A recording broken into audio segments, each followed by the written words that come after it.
he graduated from SEP in the late 1980s, and he and his partner Nisha Matthew went on to set up Matthew and Ghosh Associates in Bengaluru.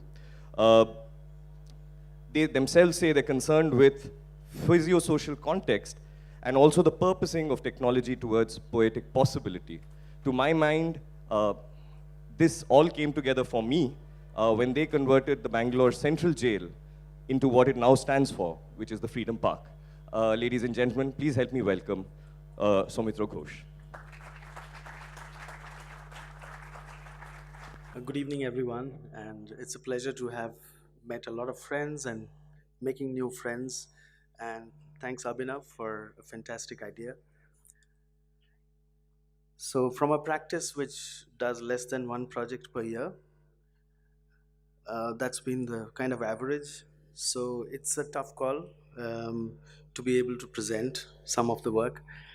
Um, I think the interest in images has been over time because just like literature, I think I find images very interesting because I think we all um, sort of give meanings to it and stories to it, and I think that's where the individual perception sort of gives rise to different um, ways the same picture can be seen.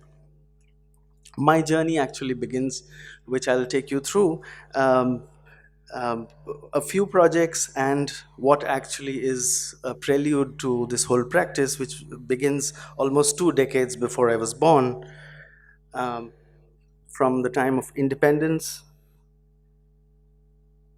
and its birth and its pains, and the architecture which was emerging from the derivation of two worlds coming together.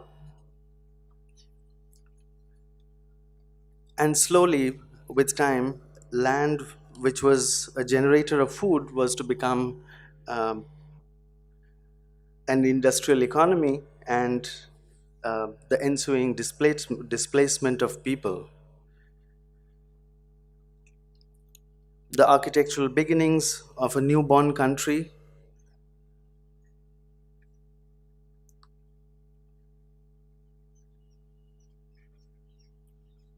Corbusier enters the scene, and almost at the same time, these two buildings surprisingly are from almost the same time of history. One in Chandigarh and one in Karnataka, Bangalore. And other experiments happening in other parts of the world of India, like this is Pondicherry. And much later, images of the times around independence start repeating themselves in other parts of the country just about a decade ago. So the country was going through a kind of a big change. Identities which were so simple to identify with clothes, and the same goes for buildings, were becoming more and more difficult. And the crisis of negotiation of the past and the present in the 70s onwards embodies almost a collision of a change to a democracy from a past which was from a monarchy. And as it moved along, there was fusion happening,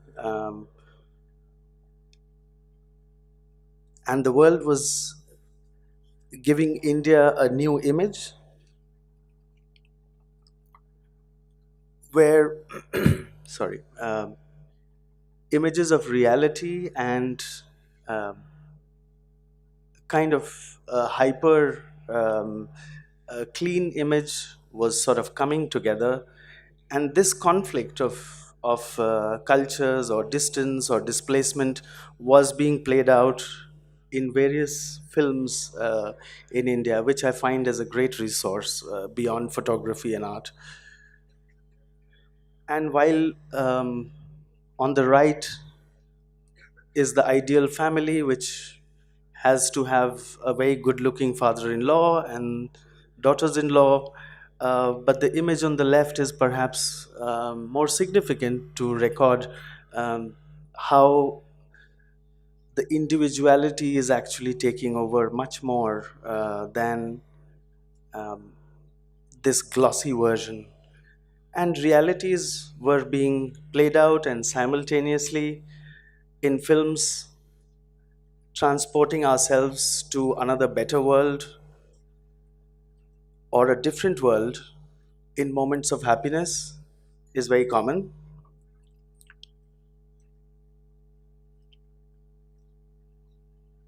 In the absence of the two women on the right in the picture,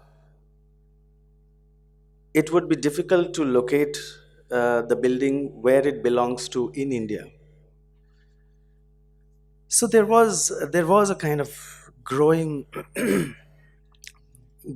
realization of what it means. Is this a Western image, or could it be Indianized? And which one is real? Is it a Photoshop job for a new kind of consumption? And there is architectural practices which are trying different things to negotiate this whole.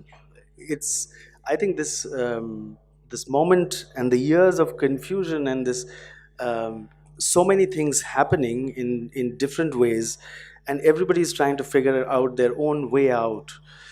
So realities which are changing for people, realities almost which are absolutely new, with cities and growing cases of depression, cities becoming as collages, and of course Bangalore loves traffic, where I belong,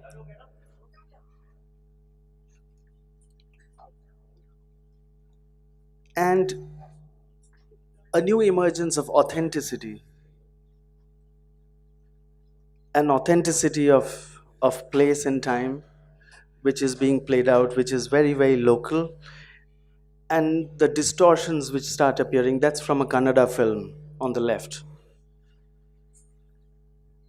And furthermore, even creating a new divide or a new movement within the country between the north and the south. And architecture itself is also going through uh, a lot of change, and a lot of copying of images is happening.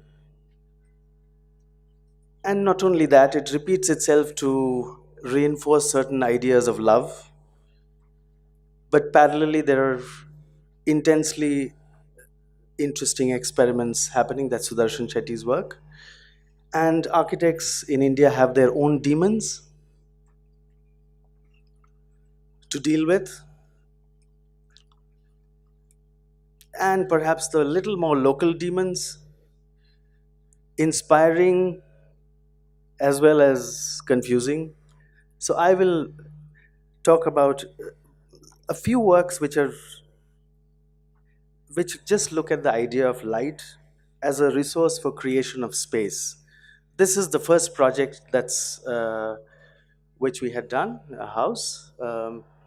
This is a small church,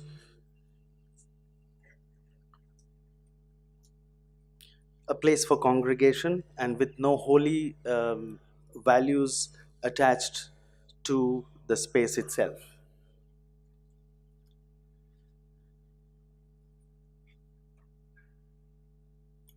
An idea of gaps of light within a block, and the simple things which actually transforms a box.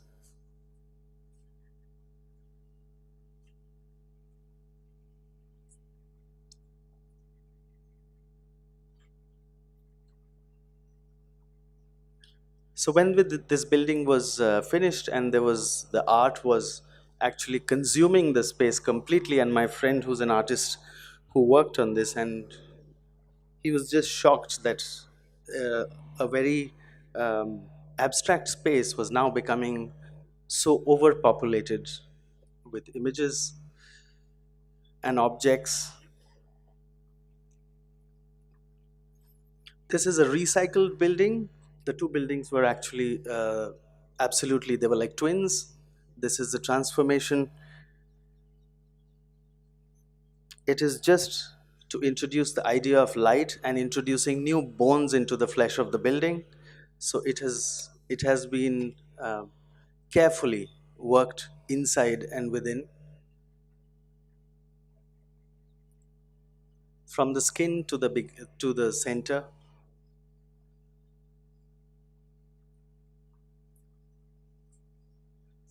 A building which is yet to be opened. It's the Martyrs Memorial, which is a completely underground building, 6 meters below the ground.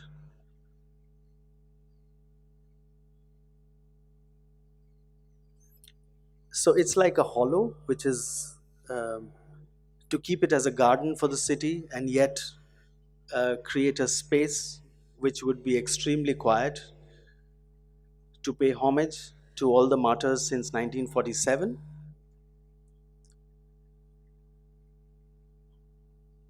So the light is sort of just woven within this building, and the relationship to the landscape actually completely changes because you're down at the level of the bottom of the roots.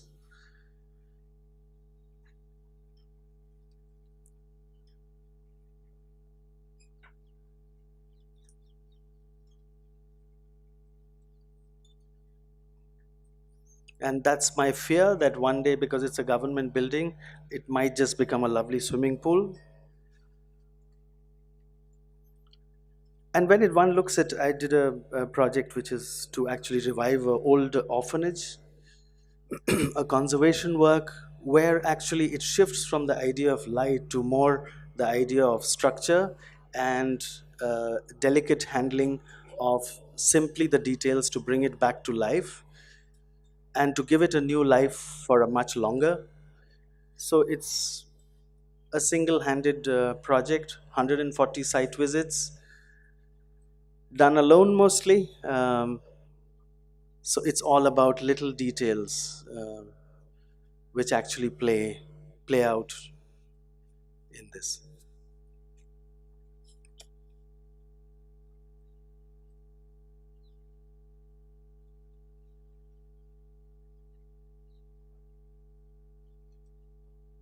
So that's the before and after.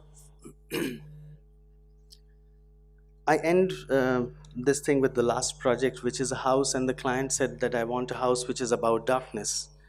And so this is what emerged. This is designed by my partner, Nisha, and I sort of took charge beyond that. So it's actually about carving out spaces with light, which are within, from the entrance. It sort of unfolds, it never reveals itself. So it's sort of a reluctant kind of space. So there's a reluctance and there is a distance and there is a little bit of playing out of time, which it creates till you really come into the house.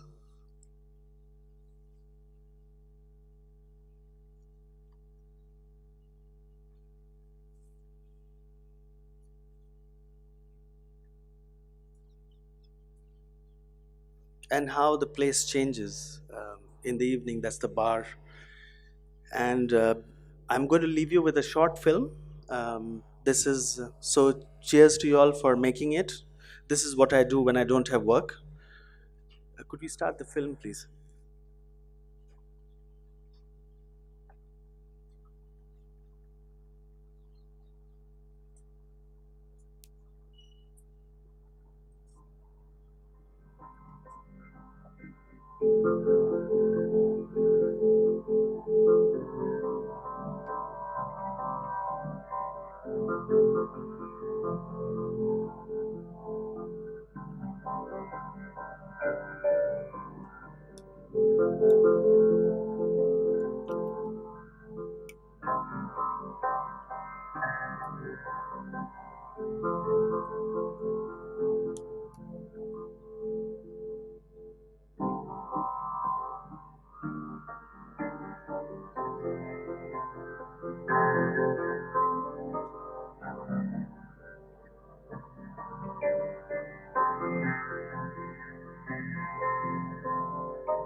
Thank you.